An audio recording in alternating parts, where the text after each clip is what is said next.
Hi guys, nandito nga po pala si Gerard ng pangit. Ito po oh. Kamukha po siya ni Bandoy. Ito po. Ayan oh. Kaya nga po sila nangunga ng balinghoy. Ito nga po ako. Ito naman yung latag namin, puro dumi.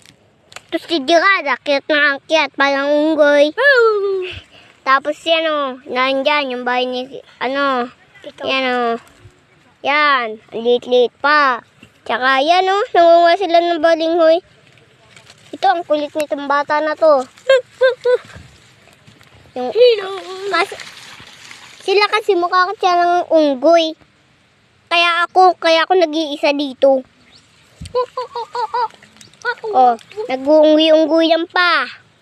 Kala naman siya yung pugi. Pugi talaga ako. Lagyan ko yung utak mo nung Ano? ng pabumba. Sige daw. Basag ko tong cellphone mo. Ayan sila oh. Oh, bahala ka dyan, puhuhod yan. Ako nagbibideo lang dito.